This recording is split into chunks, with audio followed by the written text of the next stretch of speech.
Hello, everyone. As you uh, file in here, it looks like we've got the number of attendees are growing right now. So we're just going to give it a couple of minutes as we wait for everyone to file in. We'll probably get started at right around 2 after. We're going to try to keep it nice and tight to the half hour like we did last Thursday to just make sure everyone can get back on with the rest of their day. We wanted to try to start off with a little audience participation here while you're waiting so you're not bored. So we came up with a commuting fact question we wanted to pull. We wanted to see what you all thought and see if people have a good understanding of kind of commuting and how it impacts people. So we have this question here: what percentage of employees in the US has left a job due to a bad commute? So yeah, if you just go and put what you think it is, we're going to test your knowledge to see what you all think. Most importantly, what do you think it is, Andy? Well, I know what it is. But it did surprise me when I first found it. There's a great study done by Robert Half, the HR organization that did this great study on this, and so that's where we get this particular number from. So it looks like we got most people here who have voted. So we'll end the polling and see how you all did.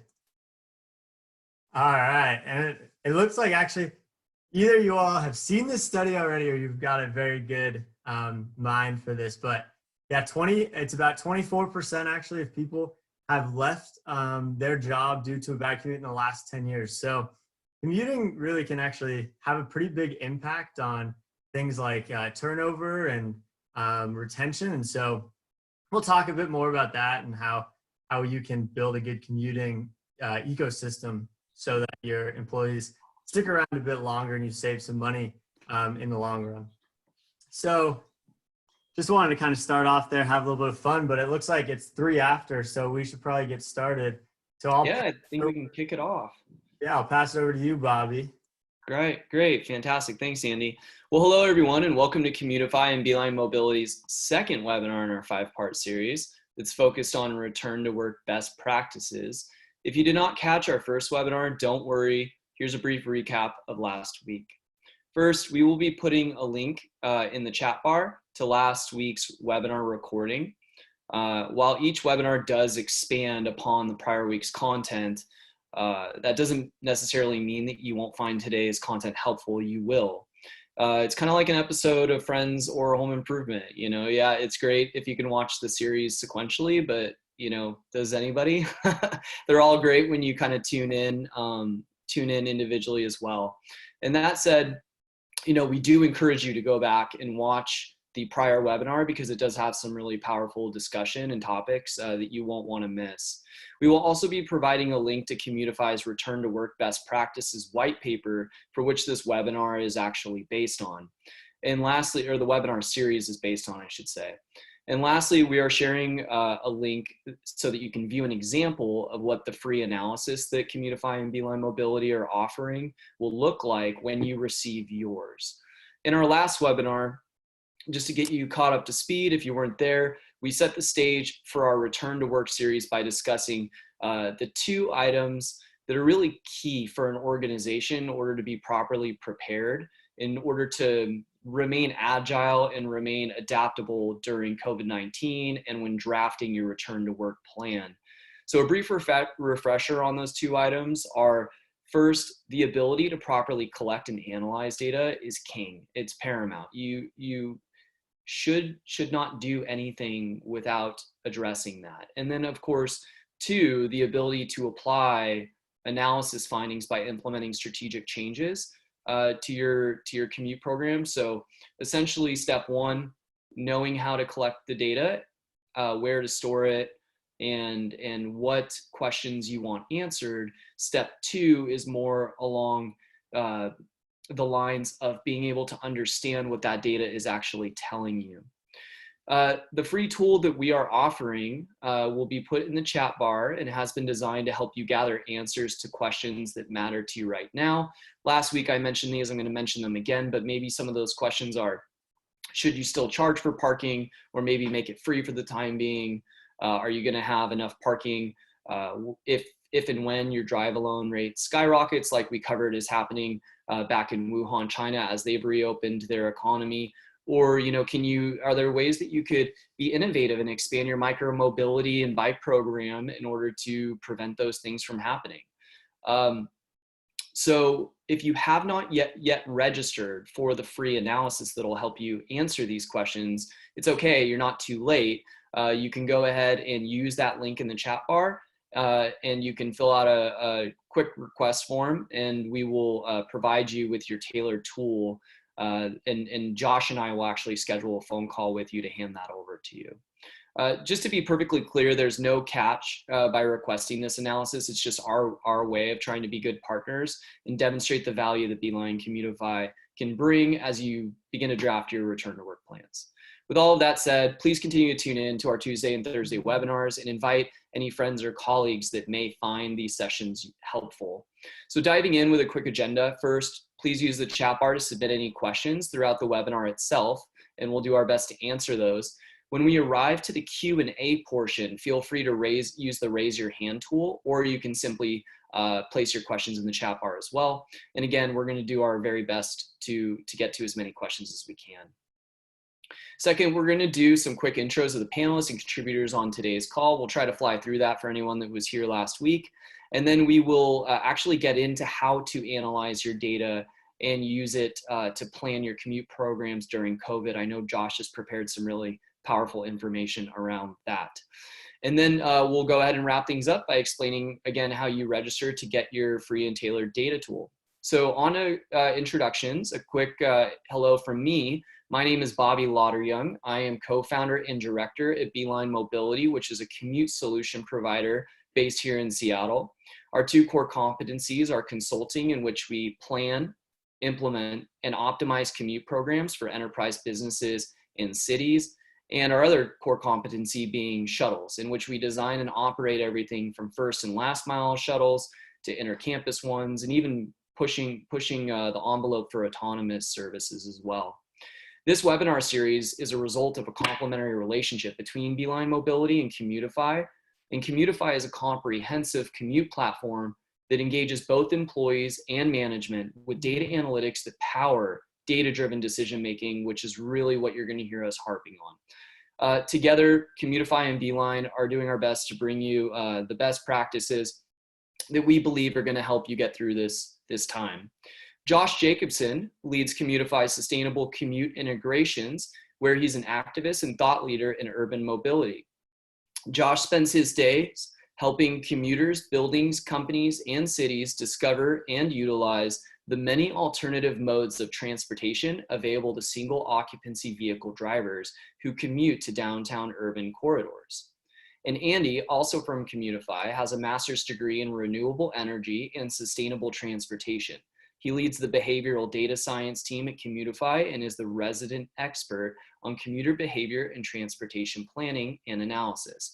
He wrote the latest Commutifi white paper, Returning to Work Best Practices, for which this webinar series is based on, and for which he will be reviewing a bit today as well. On that note, I'm going to hand it over to you, Andy. Go ahead.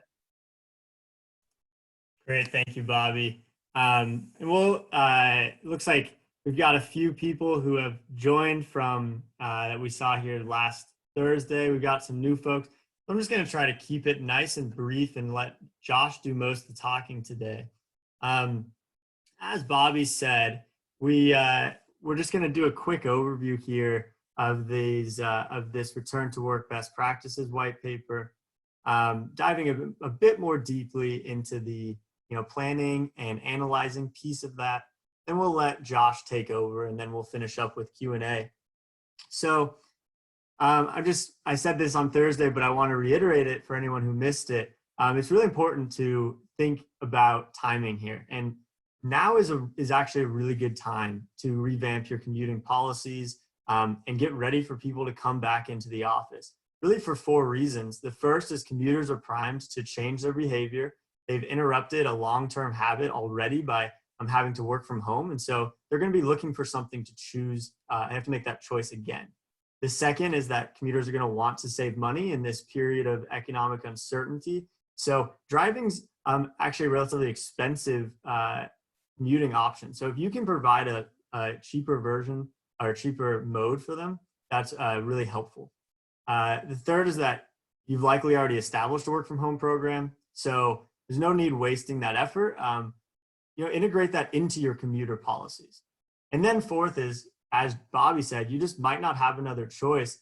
We've seen in China, as they've been reopening, drive alone rate has actually grown pretty substantially. And in our surveying, which we talked about last Thursday, we're seeing that trend likely to exist here in the United States as well.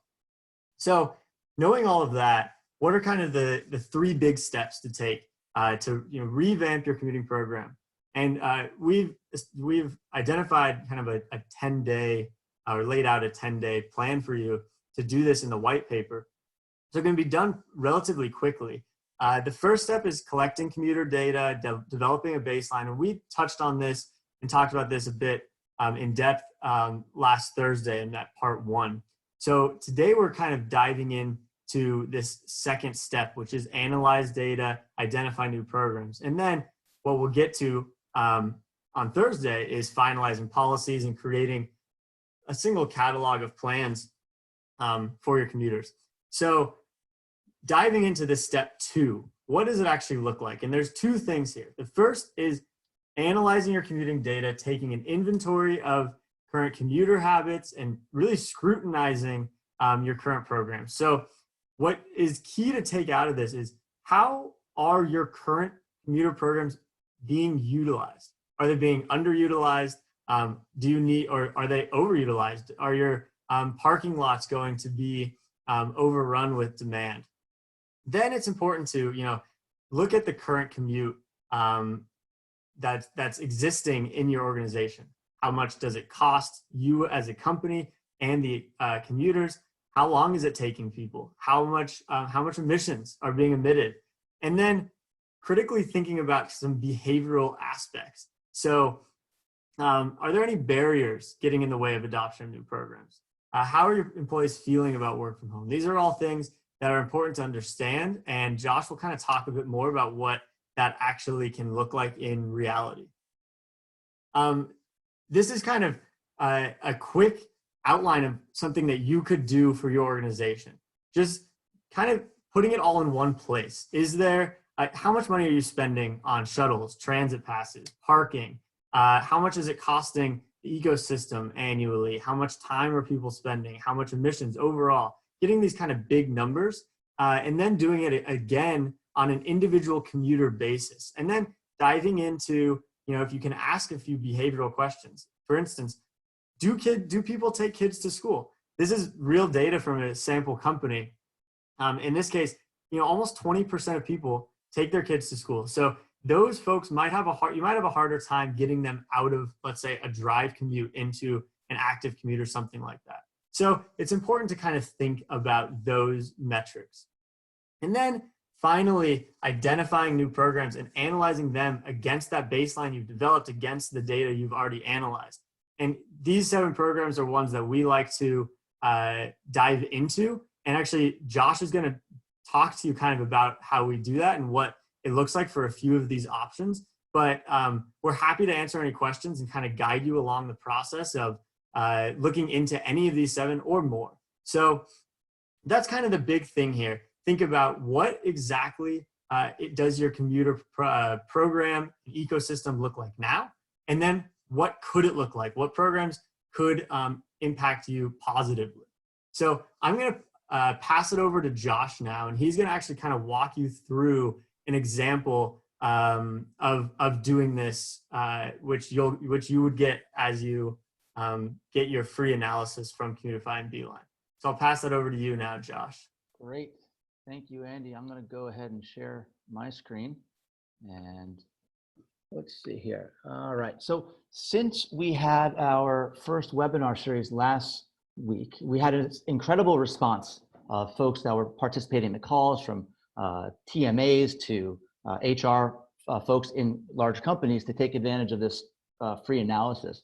Because what we've heard over the phone in the last week is that most people are still trying to evaluate what the work from home or return to work program is going to be for their particular companies. So again, we wanted to just put this link up there and show you what you would get. What would be some of the outputs if you decided, hey, I want to use this analysis tool and see if this is the right thing for us. And so this is a presentation about what your outputs would look like if you signed up for this tool. Essentially, I'm going to take this through here. We have some really incredible and exciting data here. So what most data is bar charts and pie graphs and that sort of thing that are dry. And what we try to do is make this the most visually exciting and useful based on what your needs are. And this is an example of what you'll get. This is a heat map that shows you where the commuters for a particular company are coming from, who has a good commute and who's got a really challenging, more difficult commute. And these are all inputs based on the survey link that we would send to you. Using data like this, you can start creating the program and plans around what the particular needs are of the company that you're sending to. But what's really exciting here are the metrics. And this is an example company. In this example, there were over 1,000 people in this company. The survey link was sent out and we had 827 people respond. So of those 827 people that responded, we're able to create this incredibly rich data that you could also replicate as well, and we could share with you or for your particular case. So in this case, we look at everything through the lens of time, cost, and energy savings when it comes to employees' commutes. So in this case, company-wide, the employees were spending $4.73 million on their commutes. That's gas, that's car, and any sort of subsidies that the company had in place. Overall, each employee together were spending 214,000 hours getting themselves to and from the office per year, and which resulted in 2.75 million pounds of carbon. What we do from there is break down those costs, those analyses even further, and we show you specifically what your company looks like. So on average, you see in this demonstration that on average, each commuter was spending $2,729 per year on his or her commute. That's an average. And you can start seeing how that spend breaks down company-wide. We look at what some of the commuter benefit programs are in the company, what that costs for the company. This is what some of the total employer costs were. And this middle figure here might be more parking cash out programs or shuttle and van pool and carpooling programs that the employer subsidizes. And then there's also this indirect cost here on the bottom, which is things like Andy was saying in the very beginning about employee turnover. What is the true cost to the company if you lose an employee to a bad commute? And getting ahead of that is something that we can break down in the cost analysis. We'll give you an annual time breakdown. And this is a really important slide. This is something that's really exciting for you guys to use because our report from day one shows you who your most at-risk employees are for a bad commute. What this is telling us in these color codes here is that everyone on the bottom in the green really has less than 15 minutes commute to work, which is great. But then people that are more at risk are up here that have somewhere around 75 to 90-minute commutes or even over 45-minute commutes. And so just identifying that can really help you get that baseline, establish that baseline, understanding who is going to have that challenge when it's time for them to come back to work. Perhaps we incentivize in some way those folks that have a really challenging commute to continue working from home, as these phased approaches, these phased return to works programs might make more sense for your organization. And we also show you what the total commute hours are and how we can reduce that. And so this is a very important for you guys to understand and to have this knowledge as you build out these commute reduction programs for your companies. The third tier that we look through, which is environmental, is what your carbon breakdown looks like. In this company, in this particular example, 3,323 pounds of carbon each year per person. And we also translate that company-wide. What does that look like in terms of trees planted for carbon offsets? And so it just gives you one more tool, one more bit of data for you to use as part of this analysis to really understand how to benefit the commuter retention program. What we do is take it a step further and show you what it looks like right now. All of the employees that are working from home right now are surveyed. We dive into what their intentions are when they come back. We've learned, if anything, from other countries where single occupancy vehicle ridership has just gone through the roof, and other modes of multimodal transportation such as Uber, public transit, rideshare, those sort of things have completely dropped off. So taking the guesswork out of what the return to work program looks like through survey data directly from the employees right now while they're at home is tremendously valuable. And we want to arm you with that data. So this is the sort of tool that you would expect to see after completing that analysis here. Things like, who's planning on driving home, driving to work after the commute. How do you reduce your wasted spend on these existing commuter benefit programs? If nobody's going to be spending money on Uber and Lyft, why would the company want to waste that money if nobody's taking advantage of it? And those sort of data points. What we do then is take a look, like Andy was saying, there's 7 buckets that we look at in terms of what programs make the most sense. And here's where we let the data really inform the decisions on what works best. And in this example, we surface 3 of the 7 buckets that could make sense. And we'd show you just an example what each of them look like. This work from home, co-working, and pools and shuttles. And for the first one, work from home, you'd see something like this. We look at, and what we've been hearing is that sometimes what most companies are doing is some sort of phased approach back into work. We're not going to say, on June 1st, 100% of the workforce is going to be driving back into work. It's starting to look like, 80%, 60%, 50%. And we want to model that out and let you forecast what that cost would be in terms of time, cost, and energy savings for your employees' commute. And we break that out from you, what those different work from home adoption rates look like for your particular organization. Of course, we also look at the time and carbon footprint for each of those scenarios, just to give you even more information to use. In a co-working example, this made sense for this particular case because some of those commutes for those employees were really long, but there were co-working offices. There's a ton of them in different parts of the country. And what we identified was whose commute could be shortened and work from a different office location. It doesn't have to be the office that they normally work out of, but if you opened up the flexibility and allowed co-working, what would that look like? So we model this out for you and show you where the different co-working places are, which colleagues would be able to work in the same co-working space, and how to reduce that cost. And of course, the associated reduction in spend, hours, and environmental footprint for each of those scenarios. That third bucket, just as an example, is pooling and shuttles. We've identified park and ride locations and overlaid it with a map of anonymized data points of where the survey takers were, and start seeing different clusters of groups where it makes a lot of sense to encourage employees to take shuttles or pooling if that's applicable in your area. So what we would do here is take a look at through all these different lenses, time, cost, and energy savings, and then look at how different programs would benefit in terms of costs, savings, and reductions. So in a nutshell, you would receive a dashboard, a live dashboard that would track your cost, energy, and time savings, and you'd be able to see it apples to apples comparisons here about which programs to leverage. So just wanted to be concise there, and just since we're running a little low on time, I want to save some time for Bobby and Q&A. I just wanted to reiterate that this is a free commuter analysis that I encourage everybody to take, and I'm going to pass this over to Bobby and put that link one more time into our chat box. So Bobby, it is all yours. Excellent. Thank you, Josh. Yeah, really powerful information.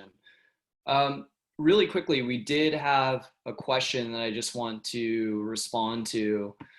If I wanted to start today, how long would it take to get my custom survey? And how long is it going to take to get my report? That's a fantastic question. The answer is that you'll get your survey within 24 hours or so. And then depending on when you actually distribute that to your workforce, and how, once we receive critical mass, I would say 72 hours or so. Likely sooner. That's right. It's a matter of how quickly you want to distribute it out to your constituents. Right. Exactly. Thanks, Josh. So to piggyback on Josh's point, it's really important to let the data inform your decision making.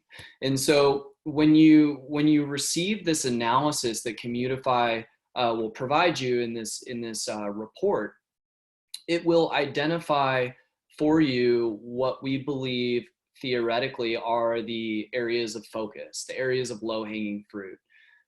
But from there, what do you do next? How do you begin to identify potential solutions? So if we say, great, we're going to focus on carpooling, van pooling, shuttles, whatever that is, as you're drafting your return to work plan, how do you make the decision to go with one solution or another, and how do you actually present that to leadership in a compelling way, where in a sense that you're going to be able to capture their buy-in and be able to implement these changes.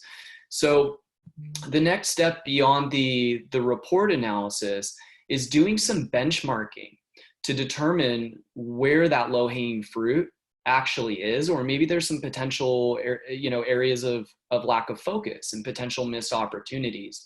Other questions that you'll want to consider are, what are the unique hurdles that your organization faces? This could be a geographical hurdle. You're located, I have a client that's located on Harbor Island here in Seattle. They have no public transportation, no bus stops that come to their location. And that would be a unique hurdle. Another unique hurdle could simply be security or company culture. So we want to be able to identify through benchmarking where those areas of opportunity are, present that to leadership to be able to make apparent the delta between what your organization is doing and what leading organizations are doing. And for that, I'm going to share my screen and show a quick analysis of how Beeline Mobility tends to work with our clients in our efforts to identify areas of lack of focus or low-hanging fruit, missed opportunities. So what we do here is we take survey results and we compare it against or other organizations' data. So the next question is, well, where do you get that data? Beeline is able to acquire that through a public records request, oftentimes through commute share production laws through the state and things of that nature. And then what we do is we've just spent a lot of time with our data team building out an incredibly comprehensive dashboard in which ours is built here in Tableau, so that we can actually cross-compare your organization's data to a comparing data set that you'd like to see. So in this example, if we were looking for low-hanging fruit, we could look at our mode split report, and with the silver gray line being the comparing set of data. For example, that could be other organizations with a similar headcount within a 10-mile radius of your location. So you're looking at similar organizations, and then the Beeline color would represent your organization. So we can look and actually see what where the delta it actually is. And if we see, for example, that one organization has a 2% mode split, another has 8% mode split down the street for buses, then that's something that we'd want to dive into deeper and understand, well, why aren't our employees riding the bus? Is it something with our transit pass subsidy? Is it something with the way that we're actually communicating this to employees? And so from there, once we have answers to that, that's where we actually do research and dive into what potential solutions make sense. Now, once you identify some of these solutions that could theoretically be implemented, the next step is obviously getting the buy-in from leadership. How do you do that? So the way you basically do that is not answer the question of how much does this cost, but what is it going to cost our organization if we don't do these things? And so I know that we are at half of the hour here, so I'm going to go ahead and just wrap up really quickly and transition over to Q&A. So please go ahead and pop your questions in the chat bar or use the raise your hand tool if you have any questions.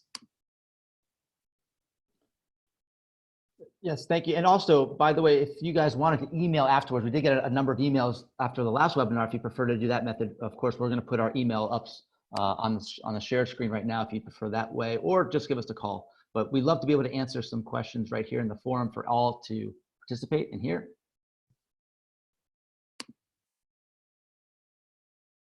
Let's see. Oh, here's one. One of the slides mentioned indirect costs. Can you clarify what that means?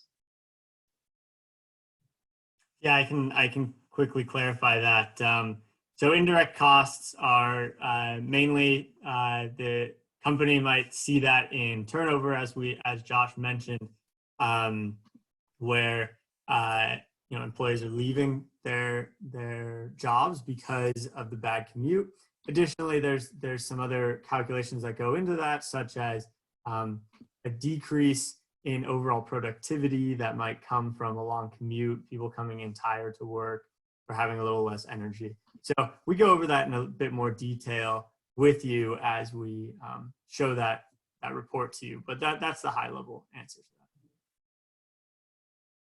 that. And here's another one. Are there any simple tips for proving return on investment? I can touch on that really quickly. So the short answer again is, to circle back, the question should not be what does it cost to implement these things, rather what is the cost if we don't. And so that could be looking at facilities costs such as offsite parking lot that you're leasing. What if you were to reduce that by 10, 15, 20% and then reprioritize those investments into other elements of your commuter program? What would that mean? The other thing, the other approach from a non-facility perspective that you could take is from a human resources angle, which is recruiting and retention most likely, right? So what does it cost your organization every time you lose an employee that claims in their exit interview that it's due to a poor commute? So if you don't understand what that number is for your organization, doing the due diligence to understand what it is, and then also how your employee attrition is trending will give you a really good idea as to what your current financial impact of poor commutes is, but then also where is it trending, where is that going? And if we can alleviate the employee attrition due to poor commutes by 10, 15, 20%, what does that look like? If you need any help quantifying that, you can feel free to reach out to me directly. I have a formula that I'd be happy to share with you. Do we have any other questions here before we wrap up? I think we probably want to quickly just mention the next webinar here that's coming up on Thursday, which will be talking a lot more about implementing commuter programs and taking the data and actually doing something with it. So I want to just mention that before people drop off, because we are a few minutes over, but we're happy to stay on a few more minutes. If you have questions, feel free to send them over or just send us an email. I can stay on here for another couple of minutes to answer those.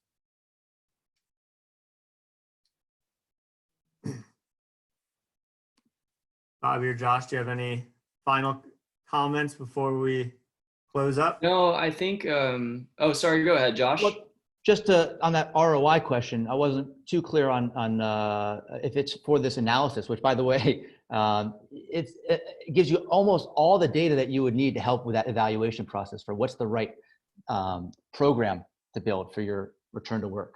So it's from an ROI standpoint, it's entirely up to you. You don't have to put a dime down for it. The question is, how do you use that data? And do you have that data already? So what we want to do is really help you and really help each company that's trying to understand the best way to get their employees back to work.